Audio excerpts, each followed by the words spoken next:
नमस्कार, मेरे चैनल में आपका बहुत बहुत स्वागत है। अजय संपत्ति के गीत सुनाने।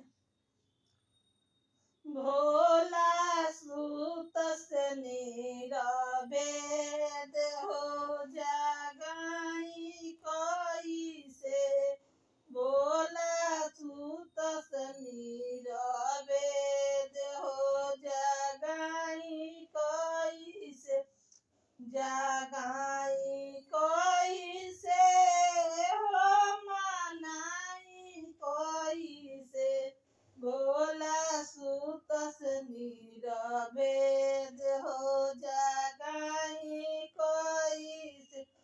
गंगा जी के पोनिया से जलावा ले आईनी, बिना रे डर के चढ़ाई कोई से, भोला सूत से नीरवे हो जागाई कोई से, भोला सूत से नीरवे हो जागाई कोई से।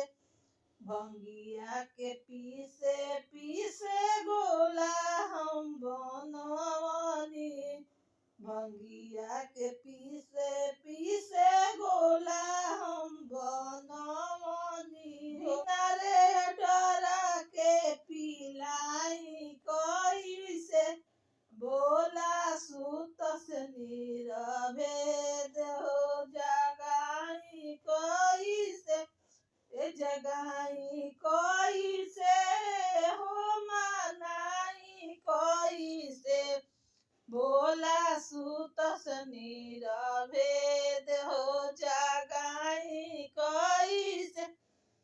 पतवा में चुनी चुनी बेल पतले आईनी, पतवा में चुनी चुनी बेल पतले आईनी हो, बिना रे डर के चढ़ाई कोई से, भोला सूत से नीरवे हो जागाई कोई से, भोला सूत से नीरवे हो जागाई कोई से। हवा में चुनी चुनी धतूरा ले आईनी, फुलवा में चुनी चुनी धतूरा ले आईनी हो, बिना रे डर के चढ़ाई कोई से, आहे बिना रे डर के चढ़ाई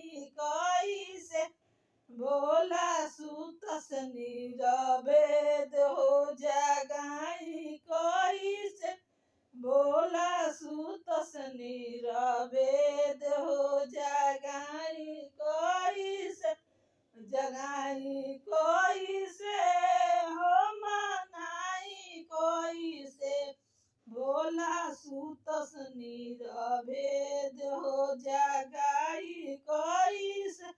मिठाइया में चुनी चुनी बर्फी ले आईनी, मिठाइया में चुनी चुनी बर्फी ले आईनी हो, बिना रे डर के खिलाई कोई से, भोला सूत से नीरवे हो जागाई कोई से, भोला सूत से नीरवे हो जागाई कोई से, जगाई कोई से हो मनाई कोई से, भोला सूत से नीरवे हो जागाई कोई से, भोला सूत से नीरवे हो जागाई कोई से। वीडियो पसंद है तो वीडियो को लाइक कीजिए, चैनल को सब्सक्राइब कीजिए, फिर वीडियो के साथ।